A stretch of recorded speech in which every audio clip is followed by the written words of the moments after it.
Carlos Ponce, bien digo, economista y director de Plataforma Digital. Bienvenido, Carlos, ¿cómo estás? Bien, ¿cómo están? Bien, muy bien. Tengo la voz tomada, así que voy a estar con ciertas dificultades para La voz hablar. tomada y la garganta en cautiverio, un chiste nunca hecho. Bueno, vamos despacito y por la sombra.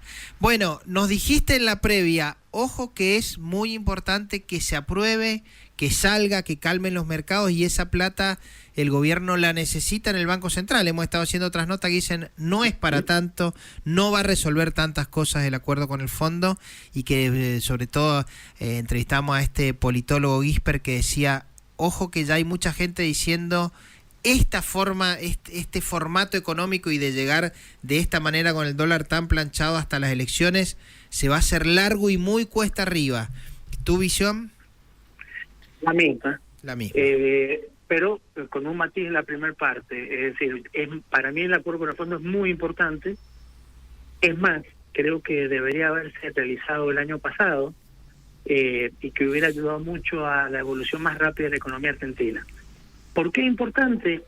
Porque es un tema muy técnico, pero el Banco Central técnicamente está quebrado y no tiene, nosotros le llamamos reservas negativas, es decir, no le alcanzan los dólares, tiene pocos dólares. Entonces, capitalizar el Banco Central, que es lo que hablamos la última vez, Julián, te lleva a ordenar esa situación. El próximo paso es ordenar de nuevo el sistema cambiario y levantar el cepo.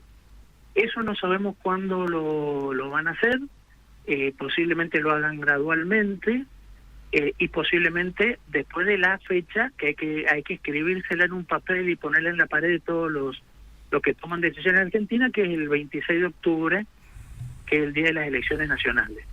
Depende de lo que pase en esa ocasión, después, entre noviembre y diciembre, posiblemente se resuelvan algunos de estos problemas. Bueno, pero sí, en el medio tenés que convivir con el tema del dólar barato.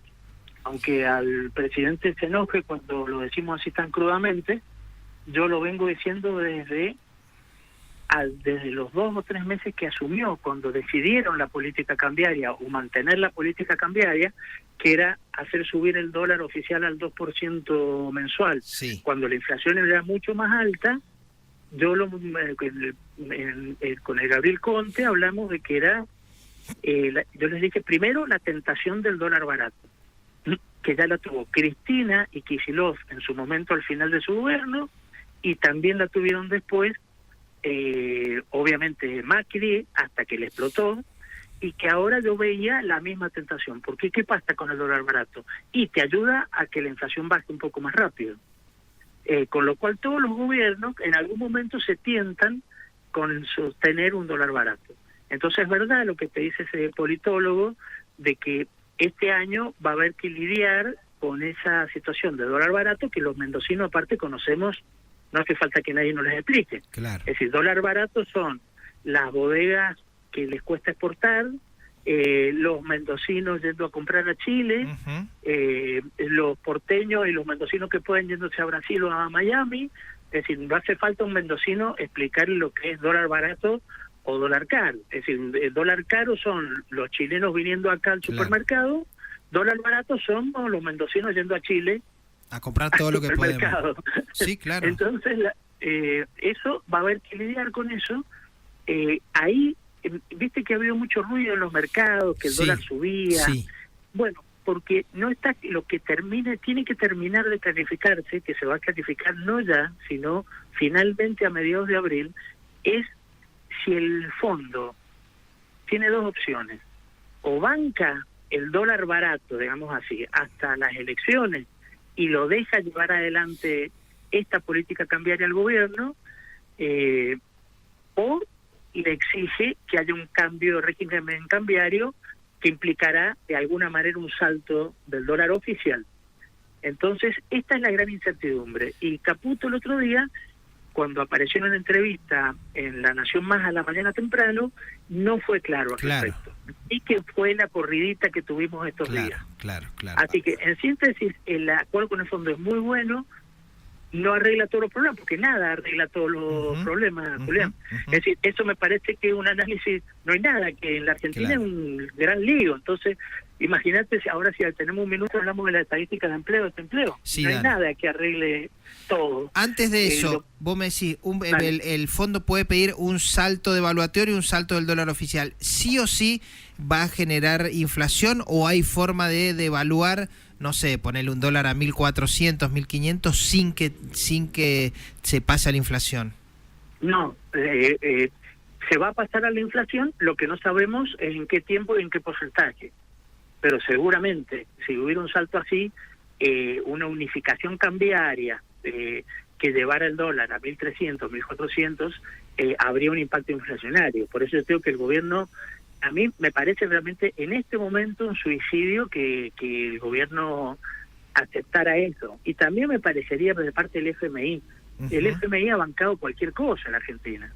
Le dio un préstamo a Macri después de la metida de pata que hizo en el año 16-17, viste, una fortuna de dinero. Una fortuna de plata, 45.000 millones creo que era. Muchísima guita. Claro. Después lo renovó con Guzmán. Después Massa, si vos te acordás, a último momento fue y firmó un acuerdo, devaluó el 20% y firmó otro acuerdo. Es decir, ahora ponerse tan duros por unos meses o por un año con Milei me parecería raro. Yo tiendo a pensar que van a bancar, viste, que vayan levantando el cepo, que hagan algunas cosas cosméticas, pero sería, digamos, muy dañino para el gobierno de Milei un salto cambiario en este momento. Carlos, antes de meternos con empleo, viste, dicen, bueno, se va a ir sacando a poco y vamos a tener bandas de cambio flotante. ¿Qué significa eso? Es un sistema cambiario donde primero, Julián, hay que esperar a que salga, ¿viste? A mí no me gusta guiarme mucho por todo lo que los dimes y diretes, porque mi experiencia después es que la mayoría de esas cosas que vienen, no ocurren. Después cuando lees los acuerdos con el fondo no están. ¿Viste? Hay muchos tipos que necesitan, hasta por sus negocios de consultores y todo, mostrar información, que tienen llegada, que saben, y después no es para tanto. Pero de todas maneras está bueno explicarlo. Nosotros hoy tenemos un sistema que se llama Crowley Peck, que es de tipo de cambio fijo, que se va, es decir, hay un solo tipo, hoy en día hay para el dólar oficial, para importar, para exportar, para hacer todo ese tipo de operaciones, hay un solo dólar que se va moviendo mes a mes según lo determina el gobierno. Antes era el 2% y ahora es el 1% mensual. Ese es un sistema cambiario. Otro sistema cambiario, en vez de tener un dólar a 1.100 pesos, tener un dólar que vaya desde, suponete si 1.100 fuera el precio, que pueda ir desde 1.000 hasta 1.200. Entonces, cuando llega a 1.200, el Banco Central vende para que se mantenga siempre por debajo de 1.200. Y cuando baja a menos de 1.000, compra para que el dólar nunca baje de 1.000. Entonces, los que hacen negocios saben que tienen ese margen, es decir, que van a estar entre 1.000 para abajo y 1.200 para arriba. Esa es la banda flotante. Eso, y te da cierta certidumbre importante. Se usó años en la Unión Europea, la actual Unión Europea, antes que unificaran con el euro, había un sistema de bandas cambiarias con todas las monedas, la peseta, la lira, viste, el marco, que manejaban esto, ¿no es cierto? Y los bancos centrales van interviniendo. Bien. ¿Para qué se hace eso? Y para que un día no te pegue, para que vos sepas que el dólar no te va a saltar un día de un día para otro a 1.700.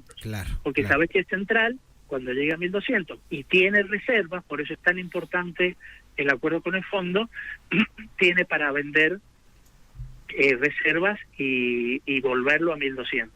Así que ese es el esquema es un esquema de flotación sucia, se llama también, pero básicamente es mantener el dólar móvil, pero más controlado. Móvil y controlado, está perfecto. Bueno, Fundación Mediterránea, la Hieral, publicó esto de Mendoza por debajo del promedio nacional en sueldos privados, con un promedio de 1.036.000 más o menos pesos, cuando el promedio es 1.200.000. O sea, Mendoza está por debajo de la media en salario privado. Lo habías vos dicho varias veces.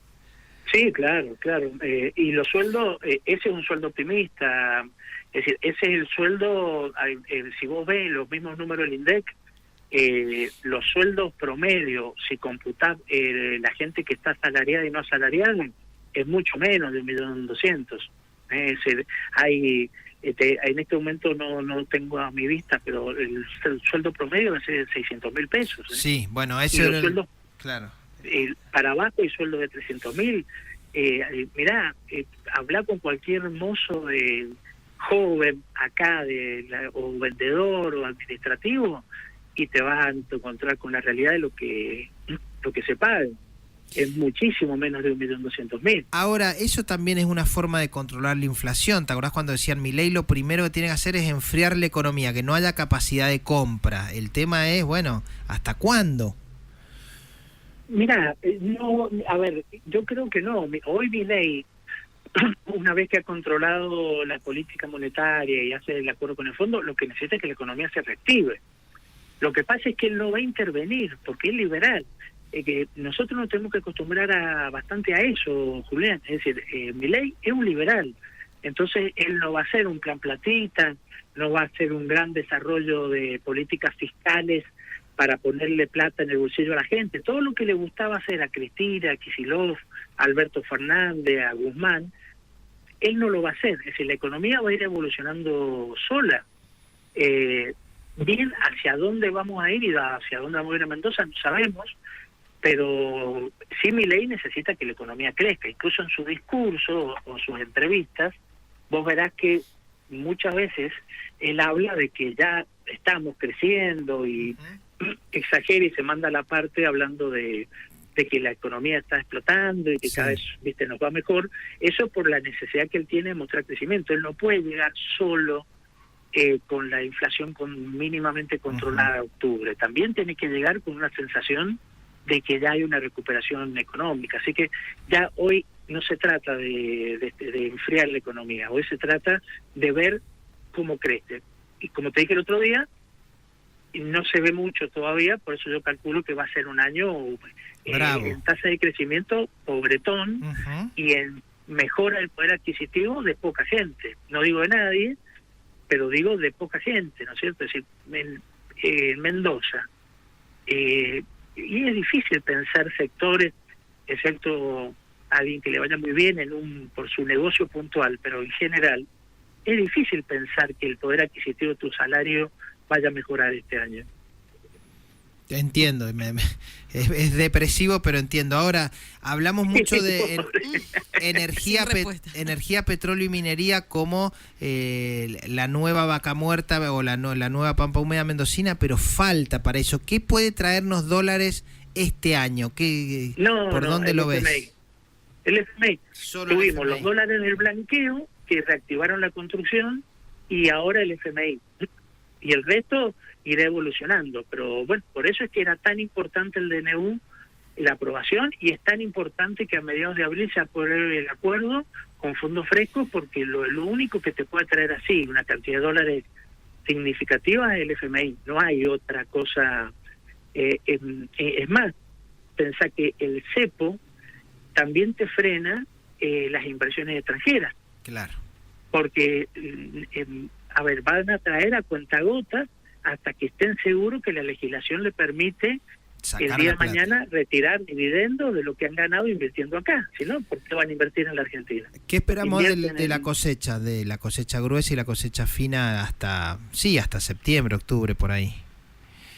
Sí, pero esos son movimientos coyunturales, ¿viste? Siempre, por supuesto que este año va a ser, viste que también las inclemencias del tiempo están cambiando los pronósticos, pero va a estar dentro de lo que ya está en todos los modelos macroeconómicos pronosticados. Si no hay nada, digamos, que vaya a generar un salto importante, excepto el acuerdo con el Fondo Monetario. Esa es la realidad. Por eso es tan importante. Para los años que vienen, 3, 4, 5 años, tenemos la posibilidad de exportar gas licuado, que eso es mucha plata, pero hay que construir absolutamente todo, y la posibilidad de que empiecen a funcionar las grandes minas sobre todo de cobre de San Juan, que eso sí va a ser una entrada de plata fresca muy grande. El tema es que estamos hablando de 5 años para adelante. Estamos hablando de finales de esta década, digamos. Un par de años más, un par de años menos, pero de finales de esta década. Sí. Pero previo a que exportemos tanto, sí va a haber mucho movimiento en las inversiones. Claro. Es así, apenas levantemos el cepo, va a haber muchas inversiones. Lo que charlábamos la otra vez es que son inversiones que hay que ver bien cómo impactan. Van a tener un impacto importante, porque tienen que construir infraestructura, tienen que construir de todo, ¿viste? Es muy importante, pero hay que ver cómo impactan en una provincia como Mendoza, por ejemplo. Claro. ¿Viste? Bueno, veremos. Mendoza en el modelo Milei no es de las que más ganancia va a sacar al inicio, porque minería, bueno, ya lo charlamos el otro día, Sí. Minería viene lento, petróleo, grandes esfuerzos para mantener y levantar un poquito la producción de petróleo tradicional, porque todavía la parte de Vaca Muerta nosotros no sabemos qué pasa. Vitivinicultura, digamos, a lo mismo nivel, sí, poco más, poco menos. Te suma mucho. Turismo y todo lo relacionado a turismo, que es mucho, deprimido, así que hay que ver. Y hay otro tema aparte que puede traer inversiones y que el gobierno ha estado muy lento, que es el tema de la infraestructura. En el gobierno, yo entiendo que es más fácil hablar de donde estoy yo que gobernar. Sí, claro. Eso siempre lo repito porque, viste, está bueno, viste, yo me pongo acá, hablo, critico, y después tiene que haber un tipo allá que firma los papeles y hace que las cosas funcionen. Eso lo comprendo.